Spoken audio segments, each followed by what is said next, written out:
In this lesson, we'll create a global control. The global control, of course, enables us to reposition the character very easily wherever he or she needs to be in the scene.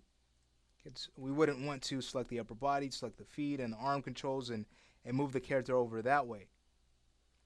So let's go ahead and create this control and tie in what we need to so that it will function right. We'll go to our create panel and actually create a triangle using the line tool. So let's head over to the top view. And basically the point of this triangle is going to be pointed in the character's direction, so we always know what orientation the character has, what direction the character is always pointing in. So I'm just going to go back to the snap tool, make sure we're snapping to grid points, press the S key and just snap to grid.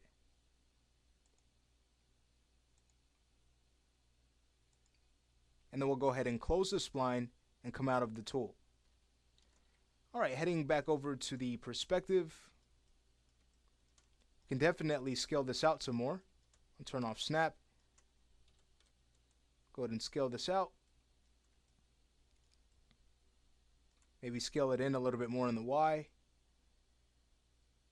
And if you wanted to, you could even go to the shape of it, go into the hierarchy panel, affect object only, go to the move tool and kind of bring this up so it wraps a little bit better around the character.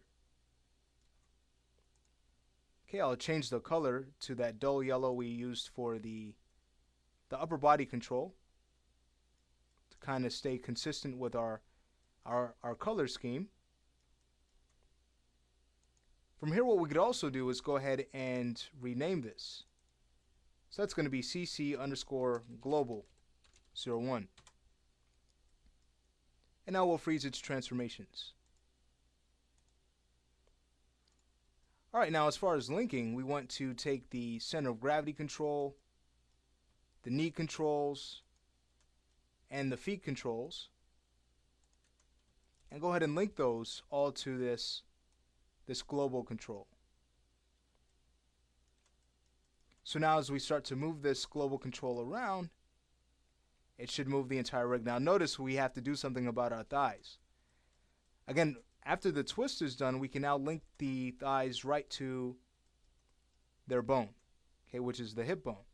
So let's select the thigh bones. We'll go to our link tool and link right to the hip. Alright, so as we start to move this around, now it will function just right. As we start to rotate it, it'll rotate exactly the way we need it to. And scaling will work as well. So we can resize the character if we need to. Alright, our rig is coming along very well. What I'd like to do next is go ahead and lock any parameters that we will not be animating on for our upper body controls. So that's just going to be scale. We still want to have control, of course, over rotation and position. So starting with the center of gravity, we'll head over to the curve editor, find scale, and choose lock. We'll do the same for the chest control and hip control.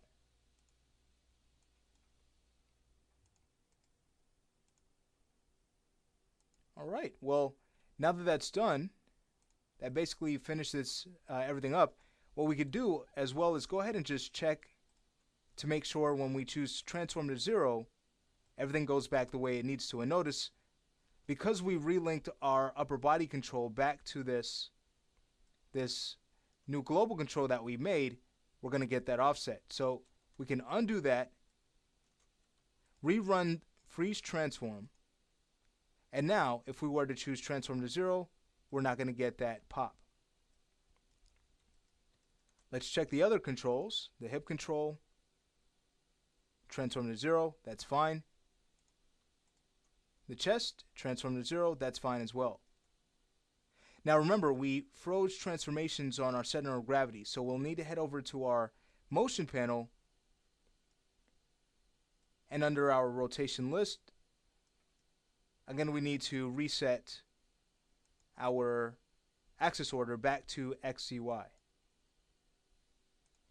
Okay, great. Alright, so we saw the importance of freezing our transforms after we link. We can go ahead and check our feed controls. Transform to 0, notice how that offsets.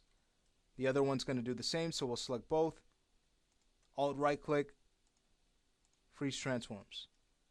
We'll do the same to the knee controls.